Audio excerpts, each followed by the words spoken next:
Welcome back to the Augustana Observer Podcast. I'm your host, Jaren Smith. Today, I'm with Professor Holmes of the Music Department to talk about the Webster Vocal Competition that's coming up this Saturday. I'd like to thank you all for tuning in, and I hope you all enjoy this episode. Welcome back to the Augustana Observer Podcast. I'm your host, Jaren Smith, and today I wanted to give my guests a chance to introduce themselves. Yeah, so I am Maureen Holmes. I'm adjunct faculty here in the voice area of the music department, and I've been here at Augustana for, at least 8 or 9 years now. Yeah.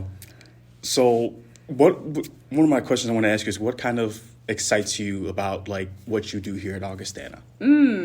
Well, we always tell students that we're working with, especially for the voice lesson component of what I do, and we're really big here at Augustana about cross-training voices, which means that when you sign up to take voice lessons, whether you are a major or a non-major, you're going to be able to study not only classical music for the sake of the technique there that might tie in with, one, operatic music and the classical tradition, and two, the choral tradition, which there's a lot of use of head voice and these classical techniques for choral music making, certain styles of choral music making.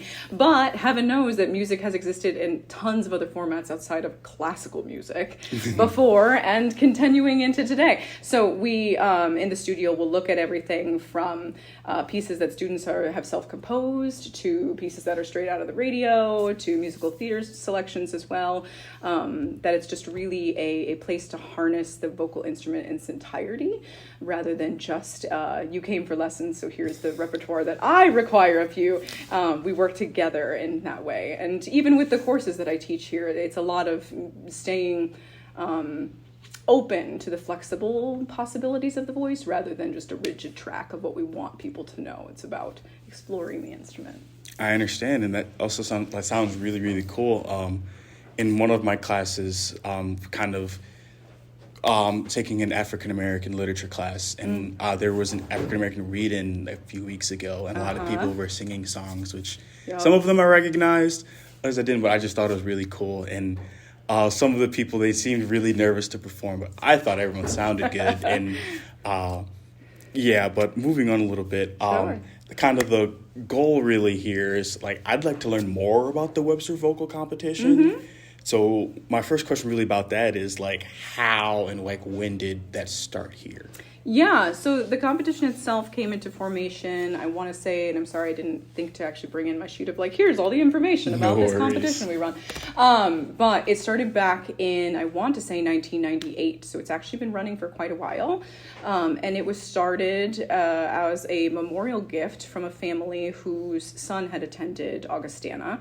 And so when he passed away in early 90s, the family created this memorial fund, and he was a music student, and so they created the fund for future music students to benefit from what we now call a scholarship competition.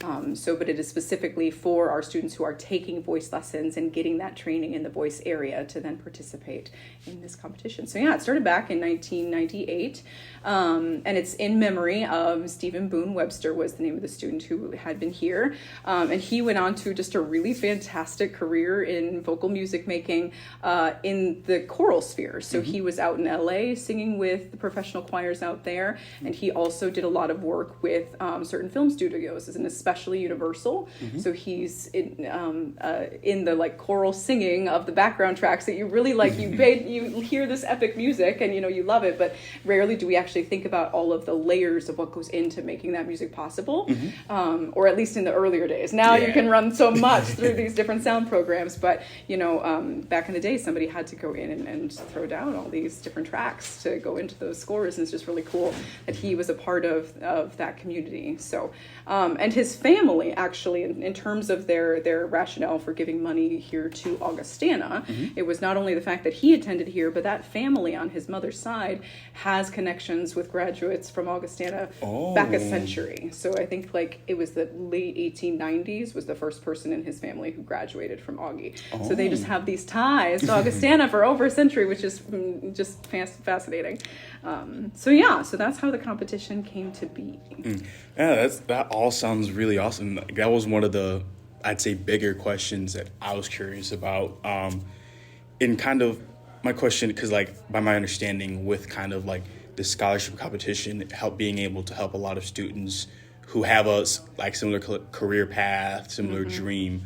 My question is, are there any recent graduates that you know of that, participate in the competition, and maybe do you know what they went on to do after graduating from here that maybe we can discuss? Or yeah, so the scholarship, the way it functions now, it used to be really based in the classical tradition because that's mostly what was taught in the voice lessons here. So it made sense that when the competition first started, it really catered towards classical music. So it was either operatic arias or art songs that were being sung, but it was all in that classical tradition.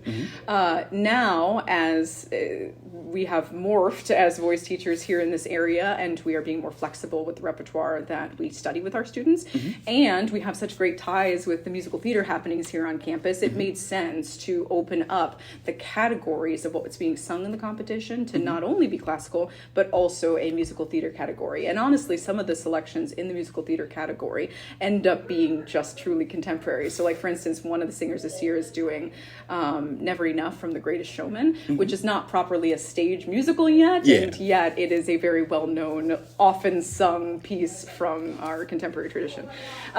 So when it originated, the scholarship money towards any given winner, because it was just so few, it was just the classical selections, was pretty significant, and now that's been broken down to accommodate more areas. So while the actual fund that goes to the students isn't as like grand, it still is just supporting their flexibility to try some things out, which I think really speaks highly of the idea of what Stephen Boone Webster did as a career, because any monetary flexibility for somebody in the music field of, being able to say yes to an audition because you now have the little bit of extra means to pay for it versus having to say no to an audition experience because you just don't want to accommodate that additional fee or can't. That's what this competition is helping students out with. So, and certainly in terms of like our recent graduates, some of our recent graduates who have been winners of this have now become area music educators, both in this area and around, or they are continuing with simple solo careers of their own. So I'd say that's awesome to hear about. And as I say, like one of the I've seen a few like musicals, and like I can think of like The Greatest Showman. I've seen West Side Story. It's been a while, but I have seen it. But I do remember loving The Greatest Showman. I saw it around the time it first came out. It's some of like, I'm the type of person with any type of music, at least if I recognize it, I might not recognize it by name, but like when I hear it, it's like, oh yes, I know this. And then like some songs I start singing along. I just remember really, really liking The Greatest Showman. And like, I just remember like when I don't remember, I think I saw it in theaters. I don't really remember. I just remember as like, you know what, I'll sit down and watch it. And I ended up enjoying it, which I thought was really cool. I'd say really my next question is, what does it mean to you to like, be here at Augustana, like being like an instructor of the voice and like, being a part of this competition, whether it be like through like being on the panel of judges or just however you help in any shape or form. What does it mean to you that you're in a position to help? It's exciting, is I think the simplest way to respond to that. This is something that when I moved from being just somebody who was on campus being contracted simply to teach voice lessons, when I moved to adjunct status and then I was then teaching coursework as well as lessons, then being the coordinator for this competition came into my load of responsibility. And it's been really, really fun to help it. For one, it's been during my time that we've grown from just the purely classical to actually opening up multiple sections of the competition. And the way that breaks down is that we have both the classical section and the musical theater, and then we actually subdivide it by what year of study the students are in. So there's a first and second year division and a third and fourth year division for each of those two categories. And we usually have anywhere from like 5 or 6 to upwards of 10 or 11 singers in any of those categories and divisions. So it's a number of singers who take advantage of this. But I think that in terms of the excitement factor, it's one of the few purely vocal events that we have on campus, besides students choosing to give a recital all on their own. At the end of spring term, we'll have what we call cabaret night, which is just a chance for anyone who's in the voice lessons to put together music that, again, is not from the classical tradition. It can be musical theater, it can be self-composed. Sometimes we have students do things like, that you would hear the pentatonics do, so like group numbers. But it's really, really cool. And last year we did it in Bruner Theater, and we plan to do the same this year when that event occurs. But so that's another chance to hear vocalists. But otherwise, there's not really a chance to hear just the vocalists do their thing all in one place. And so for the students taking lessons, it's a really great place to build a sense of community, that they just hear what everyone's about and the things that they're interested in. So it's really exciting to offer that opportunity. And then in terms of just an awareness of other voice professionals, the fact that we hire in the adjudicator every year. So for instance, Dr. Elise Deschamps is who's joining us this year, and she's new faculty at University of Iowa in the voice faculty there. So we're really excited to have her here. But just for our students to get to see other professionals in the voice field and have them give feedback. And that's another thing that we've morphed the competition into, is that it is now truly educational for the students, rather than them just performing and hoping to get one of those top places, because we always award a winner and a runner-up. Rather than just hoping they get those places or don't, they actually get a feedback sheet from the adjudicator where that person will be making hopefully constructive comments on their performance, so that they can have some takeaway of what one specific set of professional ears took away from their performance. So I think that's a really great thing too, that the students walk away with that. So there's just a lot of growth and awareness in this opportunity of the competition.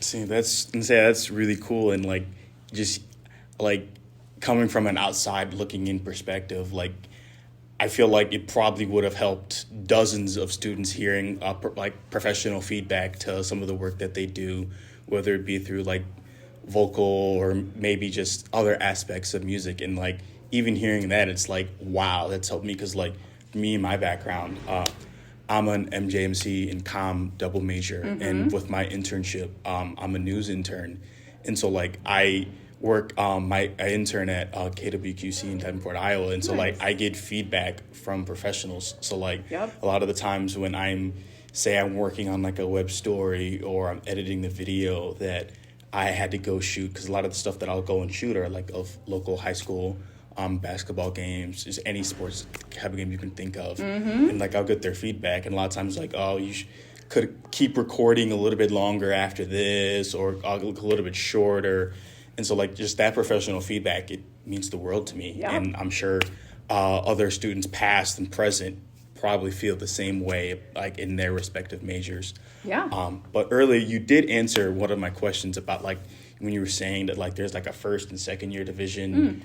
So is there just one winner and runner-up overall, or is it kind of a winner and runner-up for each division? There's a winner and runner-up for each of those divisions in those categories. So there'll end up being 4 winners and 4 runners-up announced. And additional incentive on top of that, because all 8 of those, the 4 winners and the 4 runners-up, each get a monetary prize.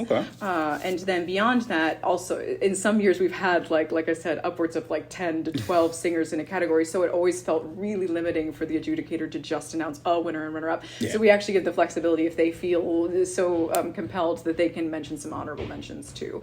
So that's just always nice for the students to hear that this is really good work, well done. You didn't take one of those top 2 spots, but this was awesome work. But then as an additional incentive, our 3rd and 4th year division, just as an extra, you're in your last years at Augustana, let's really acknowledge this accomplishment of your winning those categories, then they get to perform again if they're comfortable. So the competition itself happens over in Wallenberg Hall in Dinkman Building, and which is a really beautiful space to sing in and a great soloing space. But then the winners get the option of then performing again during one of the choir concerts, which is held in Centennial Hall. So then they get to function as a soloist on that stage and to that size of a hall. So it's a really interesting culminating experience to go from not only having won the competition itself, but then have this chance to be featured in a very large hall. It's just for somebody who's going to continue to hopefully do some solo singing. That's a very specific experience to get to play to a hall that large and with a decent audience, because it's a 4 choir concert, so there's always a decent audience there. So that's another fun element of what those 2 winners will take away, the 3rd and 4th year division winner for the classical and then for the musical theater category. That's really cool. Something else, which you've mentioned this a lot, just wanted to see if there's anything else you wanted to add on to it from kind of, since you've been here, since how would you say that the competition has changed from, we'll even say before COVID, and then from like now, like this year, how would you say that the competition has changed?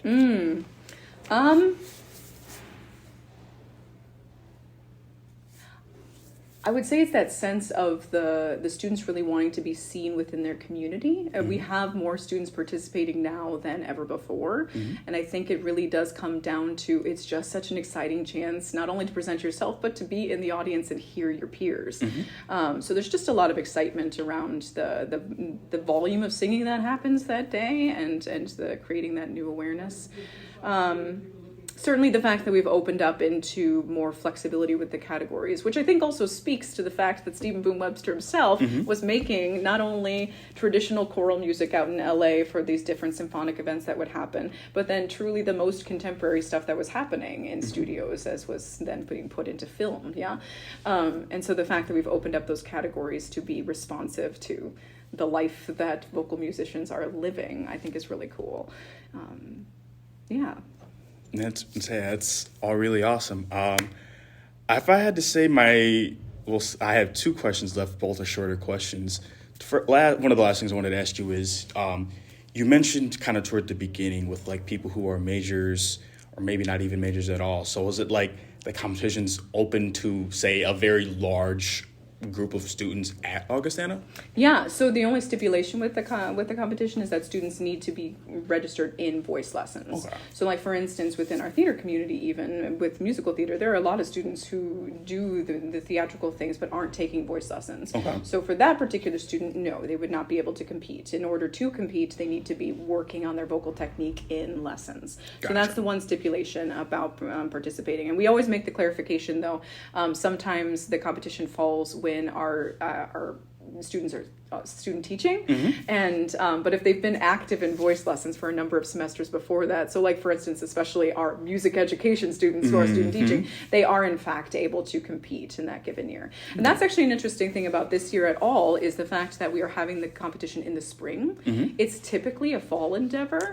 And that's, again, I always thought that was one of the polls about it was one of the first times for vocalists to really hear each other because it happened in fall term. Well, now that we're getting ready to do it, it is as equally staffed with voices for this competition in the spring. We delayed it to the spring this year because we actually had some changeover in the voice area. We have 3 new voice faculty, and then our area head for the voice area is Dr. Sangeeta Rayapati, and she is mayor of Moline and wears all these fantastic hats, and she's just a really cool human, but she was on sabbatical last term. Plus, Bergendorf is under renovation right now. So in terms of creating any sense of community with our students and readiness for a competition like this, we had no ability to really build much community in that first term. So we made the choice to delay the competition to the spring and get it off on a better foot. So here we are in the spring doing Webster competition, which is usually a fall endeavor. Would you say that like from year to year, the same, say, group of faculty are like kind of like the judges or say the people in charge like during the competition, or is it different from year to year? So I've been the one coordinating it for the past number of years, and hopefully will be continuing forward. And in terms of just creating the advertising and arranging the adjudicator, I tend to have the same stipulation for the adjudicator coming in, which is that we like to have someone who's been active in the performing community, certainly a degree holder in voice areas and a voice professional, but then also that they have a multifaceted awareness, either that they're in academia and therefore working with lots of different vocal concerns, or that in their professional music making they have done a variety of things, so that when they come to this competition there won't be so, hopefully, an unknown bias towards a certain style, and that they will be truly open-minded to the techniques and the overall performance they're seeing in front of them. That this really is about judging the performance and allowing for growth comments for the performers, rather than it being about trying to get them to fit into some sort of molds that the adjudicator might have in mind. So that we do try and keep in mind. But yeah, in terms of the faculty, it's, again, the stipulation for competing is that you're in voice lessons. So it's all of our voice faculty are training these voices, if you will, to be ready for the competition. I understand. I just really say one of the last things I want to say is if there's any questions that you have for me, or if there's anything else that you'd like to add about the Webster Vocal Competition, or kind of just like voice lessons or just music in general at Augustana. Feel free. Yeah, so I so much of questions for you, more so just to say that we're doing a lot of really cool things, and if you're interested in vocal study, that you just because it's at the collegiate level should not dissuade you from taking up voice lessons if you're interested, because really the voice teachers here are flexible about helping you understand your instrument so that you can do with it what you want to, even if that just means singing in the car better with more confidence. There is room for that growth in taking voice lessons, but that also being involved in voice lessons does afford these other opportunities that you would otherwise be unaware of or ineligible for, such as Webster competition, and that we really do keep a vibrant schedule of things to do. So when you're in voice lessons, you have a weekly lesson with your teacher, usually a half hour, but you can opt to take an hour-long voice lesson. And then we have Webster competition, we have cabaret night at the end of the year. Students who have done a number of semesters of lessons often do want to culminate in like a recital opportunity that they can put together. That there's just a lot happening here, and it's not as limited as one might have traditionally thought being in a voice study would mean. It can actually mean a lot of different things depending on what you need from that experience. I understand, and I think the whole idea of where like the Webster Vocal Competition like it comes from like its past, and like really just how it is today. I think it's just really awesome. And then for everyone who will be like performing, or like even for the competition, coming up this Saturday. Yeah, so it's Saturday at 4:00 over in Wallenberg, and it is open to the public. So anyone who wants to come check it out is free to come in. It will usually run, because we have so many singers signed up, it'll run easily 2 hours. But there will be a first section of the classical music making, and then we'll take a short break and do the second half of the competition with musical theater and contemporary selections. And then the adjudicator herself will actually announce the winners and runners up at the end of the competition. But it's open to the public at 4:00 on Saturday in Wallenberg. All right. Well, first, I wanted to thank you for your time and consideration, and then I also want to thank you for all the information. I really appreciate it. Everything sounds really cool. To everyone who will be performing, anyone who goes, I hope you all have a good time. Good luck to all the performers. Yeah, thank you very much. Thank you.